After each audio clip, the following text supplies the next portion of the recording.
ang mga kwento ng pag-ibig, kwento ng buhay at kwento ng pag-asa dito sa Barangay Love Stories. Love Stories.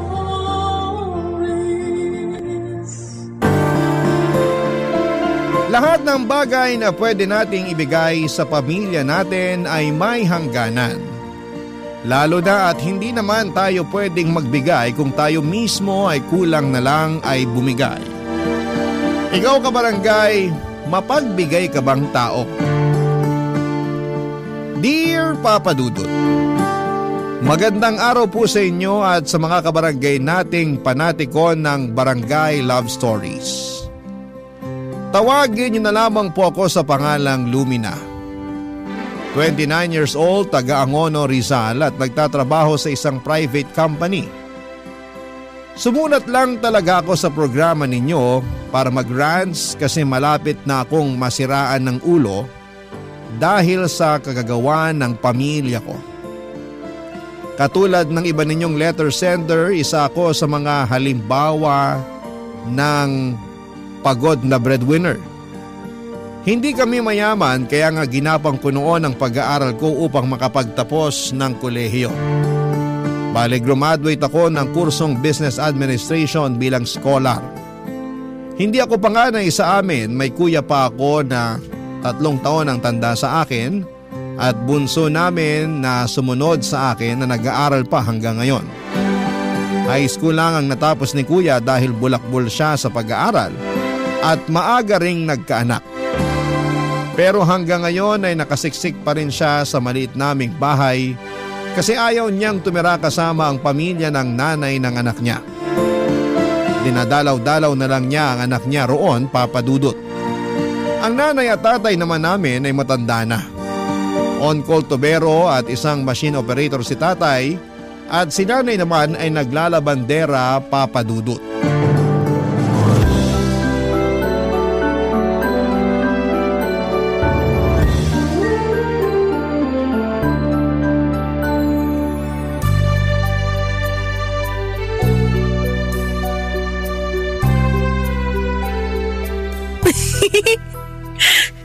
Aliw talaga tong BFF ko. Daming sinesend na kalokohan. Nak, ano yan? Ay, kayo pala, Nay. Oo, naririnig kasi kitang tumatawa dyan, kaya na-curious ako. Galing ako sa paghuhugas ng kinainan natin, kakatapos ko lang halos. Sipag nyo naman po. Dapat ako na lang yung naghugas ng pinggan bago ako matulog. Nagpapatunaw pa po ako kaya tumambay muna ako rito sa sala. Hayaan mo na, ayos na yon. Saka pagod ka, galing kang trabaho kaya dapat nagpapahinga ka na pag-uwi mo rito. Ayos lang naman po ako. Kayo nga yung mas pagod dahil nakwento ng bunso natin na tumanggap na naman pala kayo ng labada at halos inabot daw kayo na maghapon. Oo, ganun na nga. O urong ka nga at uupo ako. Sige po. Grabe, sumakit ang likod ko dun ah. Dapat hindi na kayo naglaba. Sayang din kasi yung bayad. Tingnan mo na ipambili pa natin ng masarap na ulam. Bakit? Wala na po ba kayong pera? Di ba kabibigay ko lang sa inyo ng pambudget natin? Ay, ayun na nga anak. Wala na. Ha? Bakit po? Saan napunta? Binili ko ng bigas tapos Tapos? Tapos inutang ng kuya mo. Bakit po inutang ni kuya? Tsaka bakit kayo pumayag na pautangin siya? Pwede ba? Kumalma ka lang muna. Paano po ko kakalma? Kilala ko yung si kuya. Hindi marunong magbayad ng utang. Nangako naman siya at sinigurado kong ibabalik niya sa akin yung pera. Kasi pambudget natin yun. Sabi naman niya oo raw. At naniwala naman kayo. Siyempre, anak ko yun. Natural, maniniwala at magtitiwala ako sa kanya. Anak niyo nga po si kuya pero ibang klaseng tao yun. Sanay na sanay yun magsinungaling at magpaawa para makautang. Dami na nga utang nun sa akin na purong palista na lang sa tubig. Walang ni 5 butas na binayaran kaya hindi na yun makakaulit na manghiram sa akin. Huwag ka namang magsalita ng ganyan sa kuya mo. Importante lang daw ang paggagamitan niya kaya hindi na ako nakatanggi. Saan daw po niya gagamitin? Pang down daw sa pangarap niyang motorsiklo. Ano? Huwag ka nang magulat dyan. Alam mo naman na matagal na niyang pangarap yun, di ba? Nahihirapan na raw siyang mag-commute mula rito sa Angono papunta sa trabaho niya sa Pasig. Lalo't matindi ang traffic. Alam mo naman nagiging embudo ang daanan ng sasakyan dyan sa Ortigas Avenue. Kaya hindi ko masisisi ang kuya mo kung bakit gustong-gusto niyang kumuha ng motor. Wala naman pong kaso kung gusto niya, pero bakit wala siyang pang-down? At yung pang-budget pa talaga natin yung inutang niya. Ayun tuloy, kailangan niyo pa magkanta-kuba sa pagtanggap ng labada para lang may pambili tayo ng matinong ulam. Ay, pambihira naman po, Nay. Alam ko naman po na pera niyo yan since binigay ko na sa inyo, pero wag niyo naman po basta-basta ipautang kay kuya. Kahit na sabihin na babayaran niya, mas malaki pa rin yung tsansa na hindi. Hayaan mo na, kapatid mo naman yun. Konsensya na lang niya kung di niya bayaran. Kahit nga konsensya, wala na yata si kuya. Lumina naman. Nagsasabi lang naman ako ng totoo. Alam niyo yan pero hindi niyo lang tanggap na ganun talagang ugali ni kuya. Hilig niyo po kasi siyang paboran at bibihin ni tatay kaya nasasanay. Buti pa matutulog na ako. Bigla akong inantok. Papa Dudut, sobrang sama ng loob ko kay nanay dahil nagawa niyang ipahiram kay kuya ang budget namin sa pagkain sa loob ng 2 linggo. Pero na-realize ko na baka napilitan lang siyang gawin yon dahil kilala kong mapilit ang kuya ko. Kumbaga spoiled ito at kung ano ang gusto niya ay nakukuha niya. Sa kabilang banda ay hindi ko pa rin mapigilang maghinanakit sa kuya ko dahil wala siyang kusa na tulungan ako sa pagtatrabaho. At katulad ng inaasahan ay hindi nga binayaran ni kuya ang perang hiniram niya kay nanay kaya nag-abot na naman ako ng pambudget namin. At kahit na gusto kong magsisigaw sa irita ng mga panahong yon, ay hindi ko na ginawa, Papa Dudut.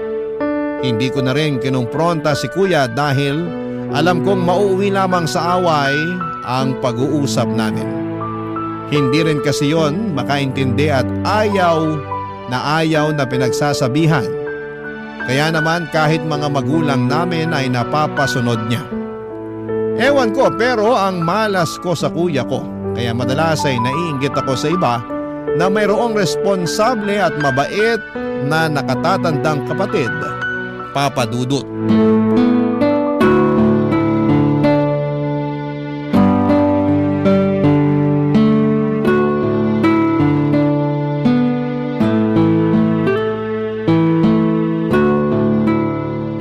Nak, pwede ka bang makausap?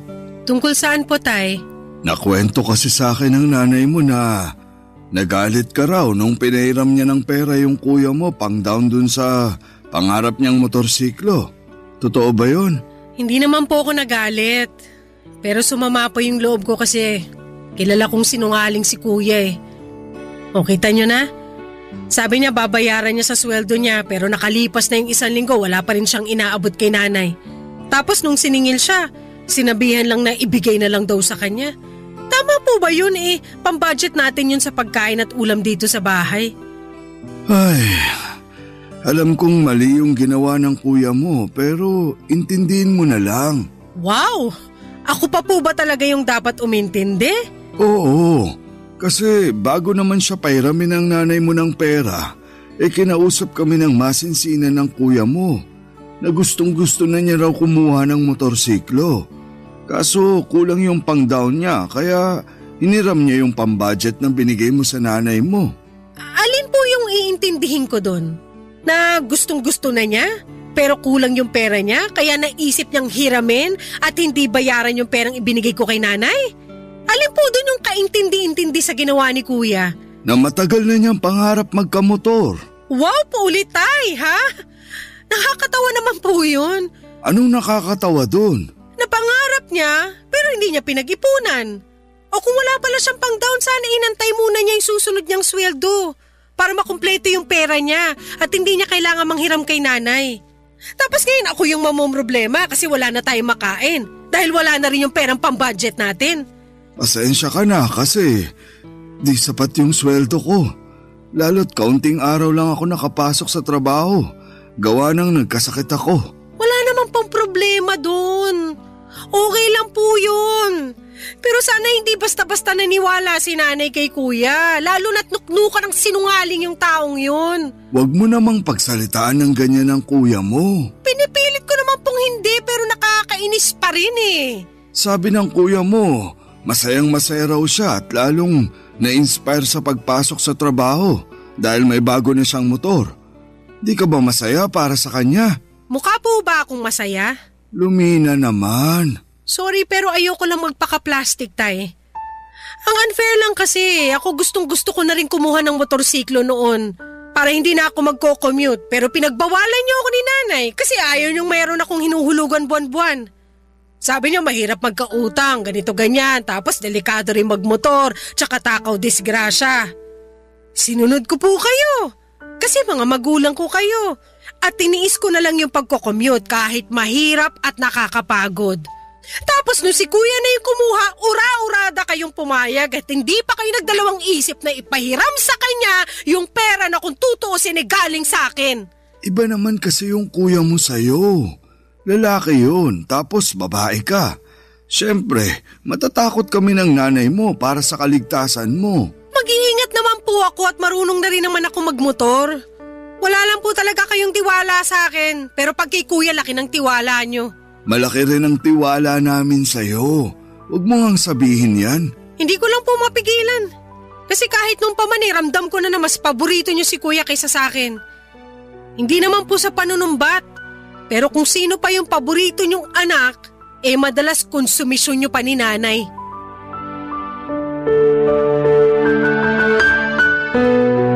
Papadudod, sinubukan kong intindihin si kuya pero unti-unti na lamang ako nawala ng amor sa kanya. Dahil sa araw-araw na lamang na ginawa ng Diyos, ay hindi ko siya nakitaan ng pagkukusa at pagsisikap sa buhay. Natulungan ako upang itaguyod ang aming pamilya. Sa kabila ng lahat ay siya pa rin ang pinapabura ng mga magulang namin. Ewan ko ba pero bakit ako ang kailangang umunawa palagi? Nagpatuloy ang usapan namin ni tatay hanggang sa mabanggit niyang dagdagan ko raw ang pera na ibibigay niya para sa bunso namin na meron na naman palang sinalihang contest. Hindi naman sa pinagbabawalan namin siya pero palaging natataon na petsa de peligro pa talaga siya. Mangangailangan ng pera para makabili ng damit na gagamitin niya sa sinalihan niyang patimpalak. Mabuti sana kung sa bawat panalo niya ay nagbabahagi siya ng premyong pera sa pamilya namin pero hindi nga niya mabilihan sina nanay at tatay kahit ni isang balot ng tinapay at soft drinks. Papadudot. Barangay Love Stories. Barangay Love Stories. Papadudot, mahal ko ang mga kapatid ko pero sa tinagal-tagal ng panahon na tinutulungan ko sila siguro ay nagsawa na rin ako. Hindi kasi sila marunong magpasalamat at talaga namang may ugali na hindi maganda ang dalawang yon. Kaya sinong gaganahan na tulungan sila, hindi ba? Sa kabilang banda ay hindi ko naman matiis na hindi tumulong o mag-abot ng kaunti lalo't hirap na rin ang mga magulang namin sa pagtataguyod sa pamilya namin. Yun din ang rason kung bakit hindi ko pa rin magawang bumukod ng bahay dahil naaawa kong iwanan sina nanay at tatay. Lahat ng anak ay pangarap na patigilin na sa paghahanap buhay ang mga magulang nila. Lalo kung may edad na ang mga ito at meron na rin silang kakayahang magtrabaho. Yan ang eksaktong gusto kong gawin kay tatay dahil marami na rin siyang aksidente na pinagdaanan sa pagiging machine operator. Nandun yung kamuntik na siyang maputulan ng braso, naipit ang daliri niya at kung ano-ano pang disgrasya kaya natatakot na rin akong pagtrabahuhin siya. Kaya lang pag tuluyang huminto si tatay ay sa akin naman maaatang ang buong responsibilidad upang itaguyod ang aming pamilya, Papadudot.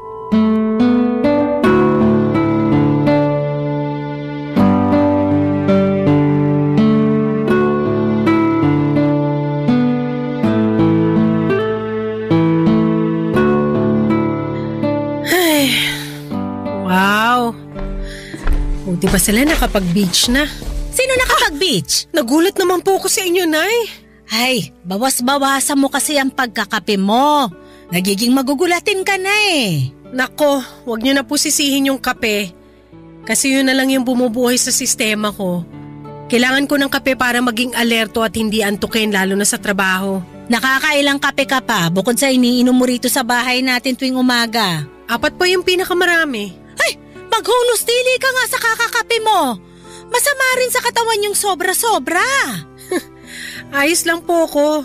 Tsaka alam ko naman po yun, kaya nga sinusubukan ko na ring bawasan. Siguro nakakadalawa na lang ako. Pero pag di talaga kaya, hanggang 3. Basta bawasan mo kasi nagiging nerbiyosa ka. Ako ay nagpapaalala lang bilang nanay mo. Mahirap na yung may mangyari pa sa yung di maganda kakakape mo. Sinasabihan niyo rin po ba si Kuya pag napapasobrang alak niya? Kung uminom yun ng alak parang isda eh. Hindi pa nagtitira ng pang-uwi. Kaya madalas gumagapang. Ay, huwag ka naman magsalita ng ganyan. Ayoko mangyari yun sa kuya mo. Ayoko rin may mangyari sa'yo pag di mo pa binawasan yung kakakape mo. Kayo naman ay, pinag-initan niyo pa yung pagkakape ko. Oh, mabalik tayo dun sa tanong ko. Sino yung sabi mong nakapag-beach na? Yung friend ko po rito sa Facebook. Nagpunta po sila sa isang beach sa Batangas. Maganda naman po doon kasi white sand din. Pero ako pangarap ko sa Boracay talaga pumunta eh. Kaya lang malayo yun, saka magastos. Medyo, kaya nga dapat pag-ipunan po talaga ng gusto. Kaya lang, mukhang hanggang pangarap ko na lang po yun dahil nga hindi ako makapagtabi. Gawa ng kulang pa yung sweldo ko pambigay dito sa bahay.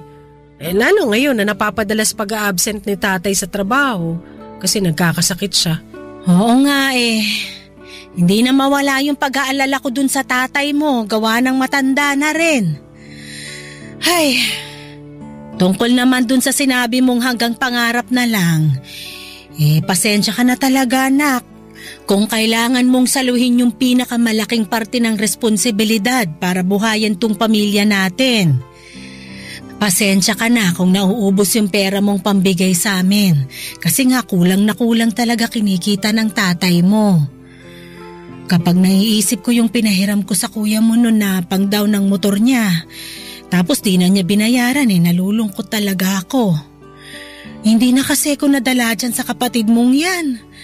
Masyadong mapilit kaya napipilitan din akong pagbigyan na lang. Wala na po yun. Tapos na yun. Nakapag-move on na ako doon kaya dapat wag niyo na pong isipin yun. Wala na tayong magagawa sa ugali ni Kuya. Pilitin niyo na lang na hindi magpadala sa kanya sa susunod kasi dapat kayo pa rin yung sundin niya dahil nanay niya kayo. Tignan niyo ako, hindi na siya makautang sa akin. Kaya nga lagi nga niyang nirereklamo sa akin na di mo na siya pinahihiram. Kasalanan naman niya kasi hindi siya nagbabayad. Hindi naman po ko charity para palagi magbigay.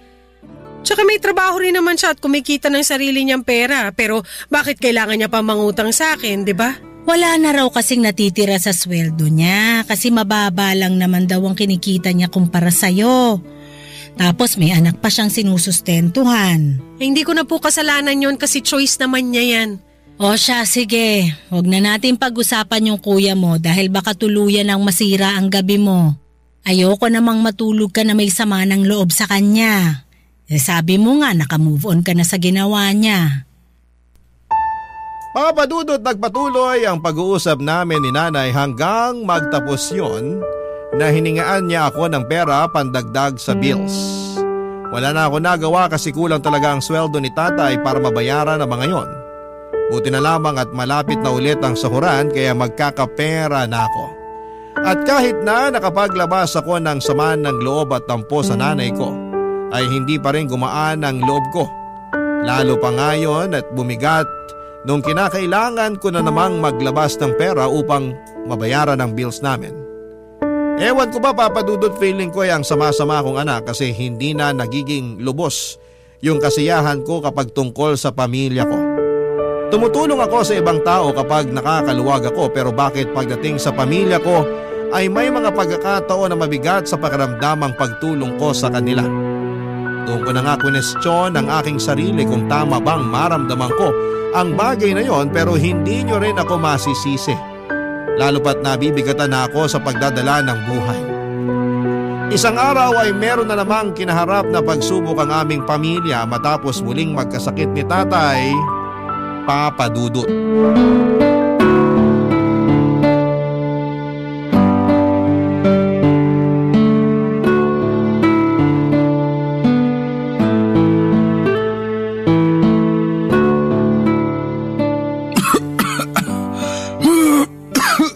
Tay, inumin niyo na itong gamot niyo. Akin na anak, kanina pa talaga ako inaatake ng ubo. Halos di na nga ako makahinga. Kaya nga po natatakot na ako eh. Huwag kang matakot, ayos lang ako.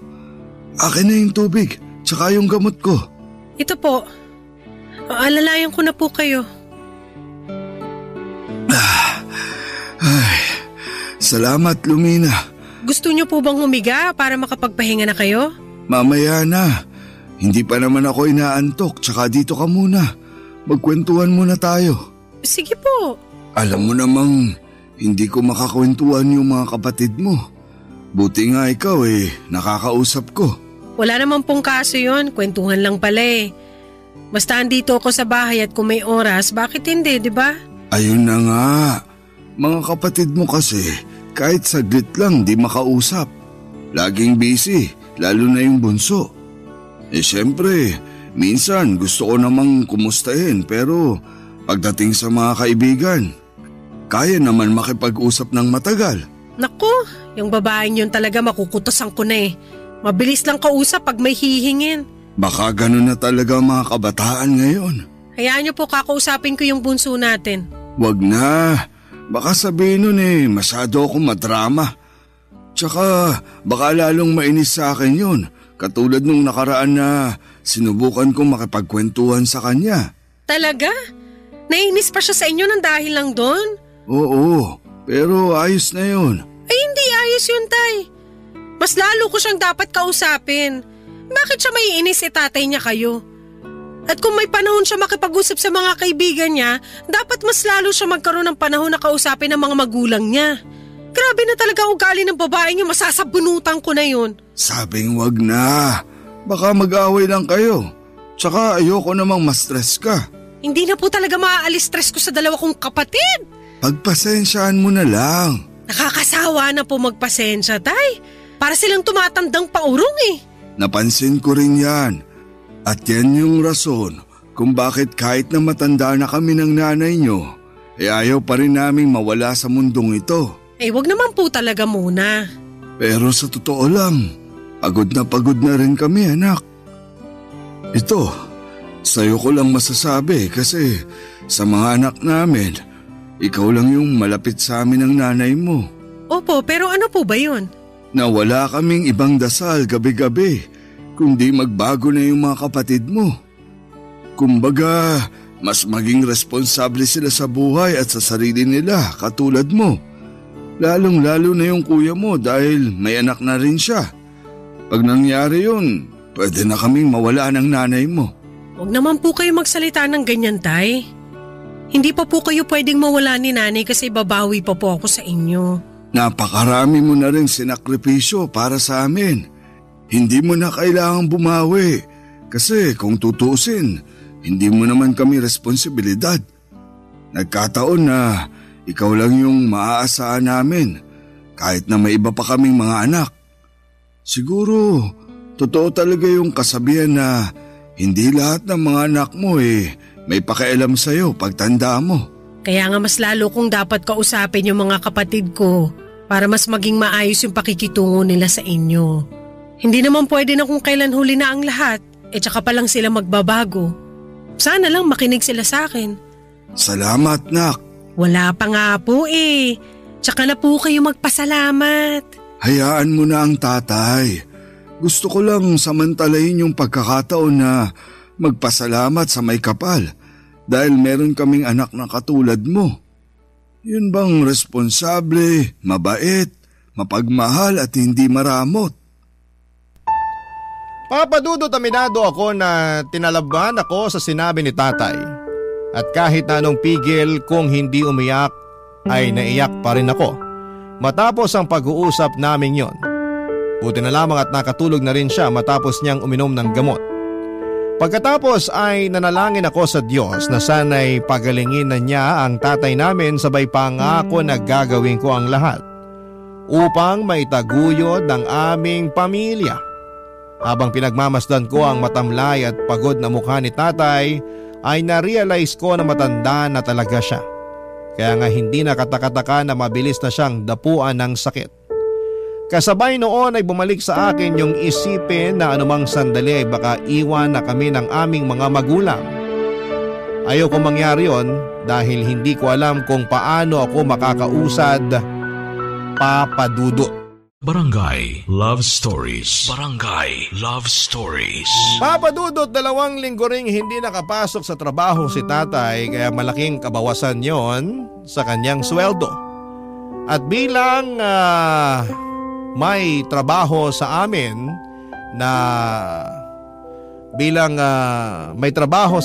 na palagi nag-aambag ay ako ang sumalo sa mga gastusin namin sa bahay. Hindi nagtagal ay gumaling naman si tatay at nakabalik na sa pagtatrabaho, kaya lang makalipas lang ang 5 araw ay muling sinubok ang aming pamilya nang madisgrasya sa motor ang kuya ko. Medyo malala ang naging injury niya kaya kinailangan niyang operahan at ma-confine sa ospital ng ilang araw. At dahil wala rin siyang kapera-pera ay ako ang naatasang magbayad ng hospital bills na umabot sa 30,000 pesos.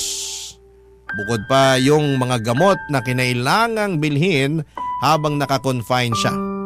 Sobrang down at frustrated ako ng mga panahong yon kasi masasaid ang savings ko kaya naisipan kong mag-loan.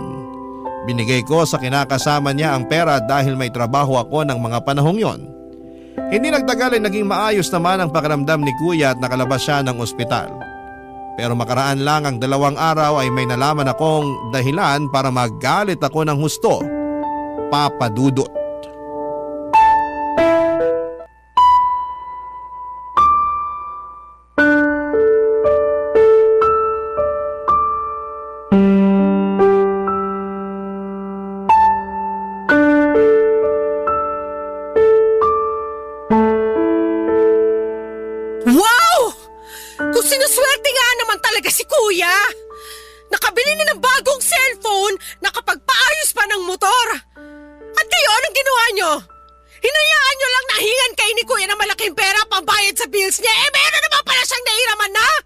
Pasensya ka na anak, hindi na namin sinabi sa iyo kasi sabi ng kuya mo may paggagamitan naman siya ng mahihiram niya sa iyo eh. Tama ang tatay mo. Ilang araw din kasi siyang di nakapasok sa trabaho kaya wala siyang suswelduhin sa pagbalik niya. Desperado na siyang makautang sa'yo pero alam niya na hindi mo siya pauutangin kaya yun na lang yung paraan na naisip niyang gawin. Ayos din talaga kayo, no? Alam niyo ba na inuutang ko lang din yung perang yan kasi nga akala ko walang-wala na talaga tayong maibabayad sa ospital? Sana pala hinayaan ko na lang siya doon na hindi na makalabas habang buhay. Huwag ka namang ganyan sa kuya mo. Kuya mo pa rin yun. Saka nadisgrasya na nga siya eh. Maawa ka naman sa kanya, Lumina. Wow ha? Ako pa talaga yung dapat maawa? Siya ba? Naawa sa akin? Kayo ba naawa kayo sa akin nung konsintihin niyo na naman yung kalokohan ng anak niyong yon? Kasi kung hindi kayo naawa sa akin, grabe na kayo! Anong klase kayo mga magulang? Kaya nga pasensya ka na. Patawarin mo na kami. Wala na rin kasi kaming nagawa ng nanay mo sa kagustuhan ng kuya mo. Meron kayo magagawa, pero hindi niyo lang po ginagawa kasi natatakot kayo kay kuya. Bakit sino ba siya? Anak niyo lang naman siya, di ba? Magulang kayo, dapat kayo yung nasusunod. Alam naman namin yun, pero... Alam nyo nga pero hirap na hirap pa rin kayo makatanggi pag si kuya ang nagsabi. Kaya kahit agrabyado na isa yung anak, ayos lang sa inyo. Naisip niyo rin ba kung anong nararamdaman ko? Anak niyo rin naman ako, di ba? Sabi niyo tayo nagpapasalamat kayo sa Diyos dahil meron kayong anak na katulad ko. Yung responsable, mabait at hindi madamot. Pero hanggang kailan ako magiging responsable, mabait at hindi madamot? Kung ganyan kayo sa akin, sobra na kayo. Pasensya ka na talaga. Hindi namin sinasadya ng nanay mo na maging ganito kahinang magulang. ka namin ng tatay mo dahil anak ka namin. Pantay-pantay ang pagmamahal namin sa inyong magkakapatid. Pantay-pantay? Talaga? Kasi kung totoo man yung sinasabi nyo, hindi ko sana nararamdaman tong ganitong klase ng pakiramdam. Yung batingin ko, hindi nyo talaga ako paborito kasi yung paborito nyo, si Kuya. Sunod yung bunso natin, tapos ako na yung pinakahuli. Malapit na tuloy ako maniwala sa sinasabi ng isip ko na hindi nyo talaga ako mahal. Nagkataon lang na may pakinabang ako sa inyo kaya maayos nyo ako pinakikitunguhan. Hindi totoo yan, Lumina. Mahal ka namin ng tatay mo. Tama ang nanay mo. Mahal na mahal ka namin. Ewan ko pero nahihirapan ako talaga na paniwalaan yan. Mas nananaig kasi sa akin yung nangyari. Pasensya na rin kayo kung di pa muna ako kaagad makakausad. Hayaan mo. Ako na ang magbabayad sa hininging pera sa iyo ng kuya mo. Para naman hindi mo na yun problemahin pa. Tsaka kasalanan din naman namin ang nanay mo dahil hindi namin siya pinigilan eh. Oo nga, anak. Hindi na po. Huwag niyo na pong isipin yun. Ilaan niyo na lang yung perang ipambabayad niyo sa mga gastusin sa bahay. Dahil siguradong mababawasan yung mabibigay ko sa inyo. Kasi may babayaran pa akong loan. Papadudot ang sama ng loob ko sa kuya ko dahil nagsinungaling siya sa akin at ganoon din ang ginawa nila nanay at tatay nang konsentihin nila ang anak nila. Pakiramdam ko ay nilamangan nila ako ng sarili kong pamilya at bumalik sa akin ang magkahalong pag-aalala at pagod noong nalaman kong naaksidente si kuya at noong ipaako nila sa akin ang bills niya sa ospital. Kaya nga nakapagsalita na ako ng hindi maganda sa mga magulang ko na agad ko rin namang pinagsisihan. Gustong gusto ko nang umalis sa amin pero paano ko gagawin yon kung simot na simot ang ipon ko ng mga panahong yon. Plus meron pa akong utang na kailangang bayaran samantalang ang kuya ko ay mukhang wala lang sa kanyang nangyari. Mahirap din pala na palagi kanilang nakikitang malakas at mapagbigay kasi akala nila ay hindi ka marunong manghina at mapuno. Pero iniisip ko na lamang na pag-iipunan ko ulit ang perang gagamitin ko para makalis na sa bahay namin kaya hinayaan ko na lamang yung mangyari. Lalo ako naging masipag sa pagtatrabaho pero muni na namang binato ng pagsubok ang aming pamilya nang may ipagtapat sa akin ang mga magulang namin, Papa Dudut.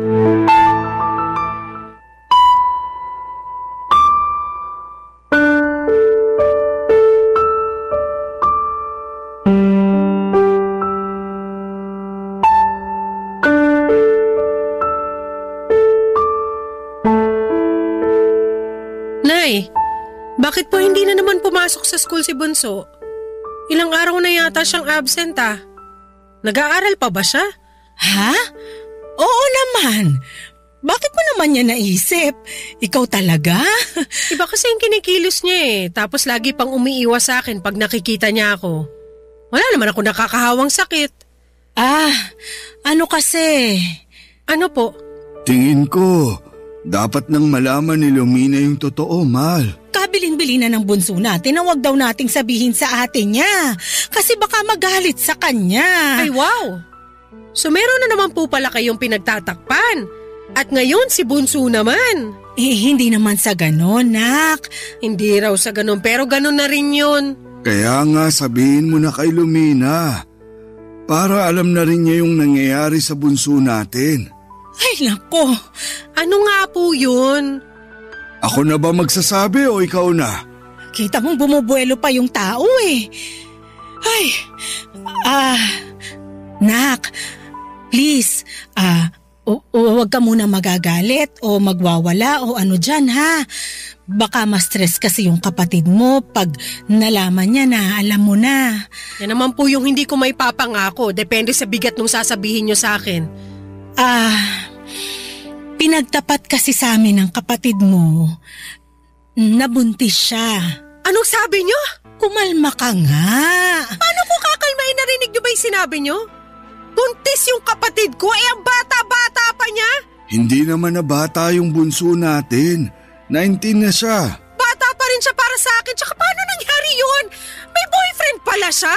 Ayun nga, hindi rin talaga namin alam kasi masekreto yung kapatid mo. Lintik na babae yan! Nasaan na yan para mapagsabihan at masabunutan na rin? Huwag na, Lumina. Masasaktan mo pa ang kapatid mo eh. Masasaktan talaga siya sa akin kasi imbis na mag-aaral kung ano-anong inatupag niya. Tsaka hindi pa ba siya nadala kay kuya? Kita nang napakahirap ng buhay na kuha pa magpabuntis ng maaga. Huwag ka namang magsalita ng ganyan sa kapatid mo. Sinabi niya na hindi naman niya sinasadya. Basta na lang daw nangyari. At naniwala naman kayo? Oo, kasi... Huminahon ka lang, nak. Nagsisisi naman yung kapatid mo eh. Paano nga ba ko hihinahon hindi pa nga nakakaahon yung pamilya natin sa problema ni kuya, dumagdag pa siya. Buti sana kung pananagutan siya na nakabuntis sa kanya, di sige, congrats sa kanila! Ayun na nga yung isa pang problema. Bakit po? Tinakbuhan siya nung pesteng lalaking nakabuntis sa kanya. Yan! Yan ang nga bang sinasabi ko! Hindi raw alam ng kapatid mo kung saan hahanapin yung lalaking yun. Kasi naglaho na lang daw na parang bula. Kaya nga awang-awa kami sa kanya, lalo na't para siyang masisiraan ng ulo. Sira ulo talaga siya! Lumina naman! Hindi niyo ako masisisi! Kasi nakikita ko na naman na magiging kargo na naman natin yung magiging anak niya. Pamangkin mo naman yung bata, anak. Alam ko po, pero hindi niyo talaga ako naiintindihan. Kung sa inyo okay lang na nabuntis nang hindi pa nakakapagtapos ng pag-aaral yung kapatid ko, pues sa akin hindi. Bata pa siya para magkaanak at nag-aaral pa siya. Ang lakas manghingi ng baon at pera para makasali sa contest tapos ang Eddie magpapabuntis lang din pala.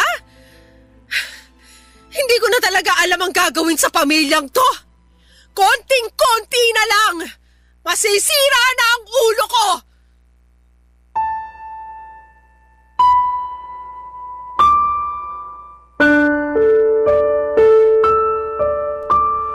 Papa Dudut, hindi niyo ako masisisi kung ganon ang naging reaksyon ko matapos kong malaman na nabuntis ng kung sinong lalaki ang kapatid ko.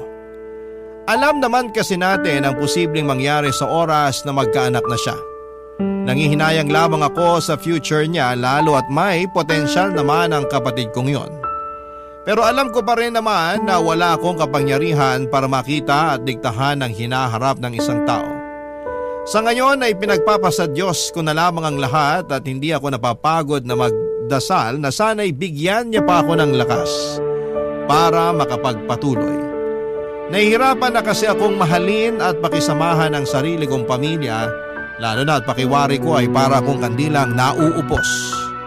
Malapit na akong maubusan ng maibibigay, kaya anumang sandali maaari akong bumigay. At ayoko namang mangyari yon.